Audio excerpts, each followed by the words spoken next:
Hello, everyone. We're going to pick up at game four of the candidates match between Vishy Anand here with the white pieces versus Alexei Dreev that took place in 1991. We're going to start off again. Anand has the white pieces, Dreev black here. This is game four. E4, E6,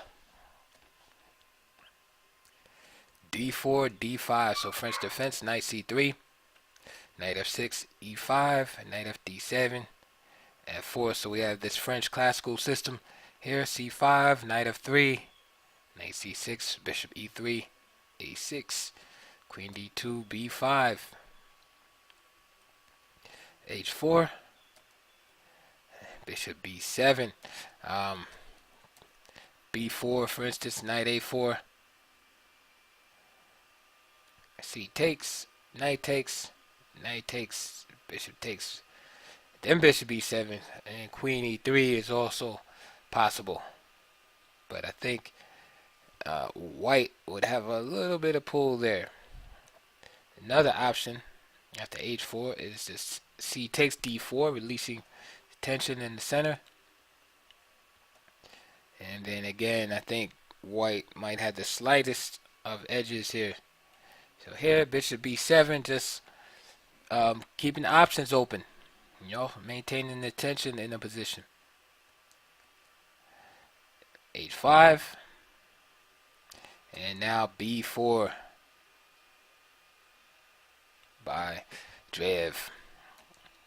Now plays a move knight A4, and now C takes D4 from Dreev,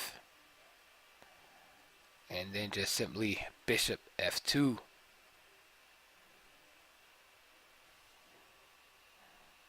If knight takes D4, natural looking move. Knight takes D4, bishop takes D4, excuse me, and bishop C6. And then Anand has some difficulties with this knight on A4. B3 is the only defense, and then you get these messed up pawns on the queen side. Okay, this is why Anand chooses bishop F2. Now queen C7, bishop D3, and now Dreev plays this move knight A5. Another idea is to contest the white center with F6, just piling up the pressure. Notice his pieces on D7, C6, and C7, all concentrated against the E5 point. So it makes sense to play a move like F6, just stepping up the pressure. So after castles, F takes, and then just bishop E7. Okay, and not knight D takes E5 yet, because of this weakness at D4. That's why bishop E7 is better in that line, just continuing to prepare. Instead, Dreev opted for knight A5, planning on transferring this knight to the C4 square. Knight takes D4 from Vishy, knight C4, now queen C1, bishop C6, knight takes C6, queen takes C6, B3, knight A3, and now we see the focus has shifted to this, this weak pawn on C2, castle, rook C8, queen E3, G6, queen H3, bishop H6 by Dreev, bishop E3, and knight B5, and rook F3, and the other rook will be shifting over to the king side, and now knight C3 by Dreev. Alright, okay. Now, this move is knight c3 is not necessary, but then black would constantly have to be on the lookout for, the the knight going from a4 to b6. So he just wants to resolve the situation with this a4 knight. So knight takes c3, queen takes c3, and now rook a f1. And now queen c6 is played, protecting the pawn on a6. King h1. And now bishop g7 from Dreev. If knight c5, again, natural looking move, this move f5 is very strong here. You see the bishop is hanging on h6, so bishop takes e3, and then a nice in-between move, h takes g6. Very, very powerful move, and white would be close to winning there. So bishop g7, and now bishop d4 from Anand. Anand gives this move g4 in his notes. Knight c5 with the idea of bishop takes c5, and white having an advantage in this position. But instead of knight c5, black can just probably castle there, or play a move like a5, and not really have to play knight c5. After all, if knight c5 is bad on account of bishop takes c5, then why play knight c5 in the first place? So anyway, bishop d4 was played, and then knight c5. And now Anand took. Bishop takes c5, queen takes c5.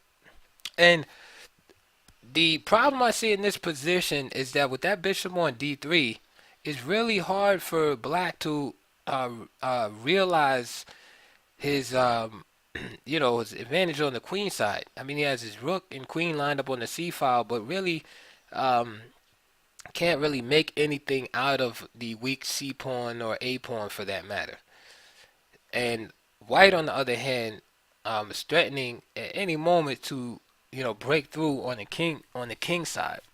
And I notice this happens a lot in the French defense, whereby black will get his play started quicker on the queen side, but then it gets like bogged down, where he can't really find a way to continue the assault, and then white breaks through on the other side of the board. And we kind of see that here. So Anand played g4, rook c6, rook 1 f2, queen d4, queen f1, king e7, rook h2, a5, excuse me, and now h6, bishop f8, and we see that black is getting into some hot water here. The rook on h8 is now cut off, and the bishop on f8 is terrible. So he's pretty much down 2 pieces here. Now here comes the breakthrough. f5, g takes f5, and now a natural move by Dreev is rook g8. Anand gives e takes f5 as his last chance here, but I still think white is better. Anand gives rook takes f7, which could be met by e7. But then after rook h5, it seems like white is just better. But even instead of rook takes f7, this move to rook f6 is strong too. So black is in a whole world of trouble here, and Dreev played the move rook g8 instead. But this turns out to be tactically flawed because of the weakness on f7. F takes, and now Anand just simply plays bishop takes f7, or rook f7 is good also. Matter of fact, rook f7, say king e8, and then just simply rook takes h7 is good. Bishop b5 is possible also. That's like something you play in speed chess without thinking real quick, but just a natural rook takes h7 is good enough here. And there's really nothing to be done about the queen penetrating to the 7th rank. So Anand played bishop takes h7, which is just as good. Rook c3. And again, rook f7 gets the job done. But Anand decided to play for material and grab the bishop. Grab the rook on g8. Queen e4. Right, everything's pinned. Takes h6. Queen g2, breaking the pin. And after queen e1, queen g1, queen e4, then just simply queen a7. And Dreev resigned, and that was mate in 10. Go figure that one out. After king d8, it would be mate in 10. All right, so another win by the Tiger from Madras in game 4. So at this point, Anand has won 2 games, and Dreev has won 1 game. So not a lot of draws, a lot of decisive games.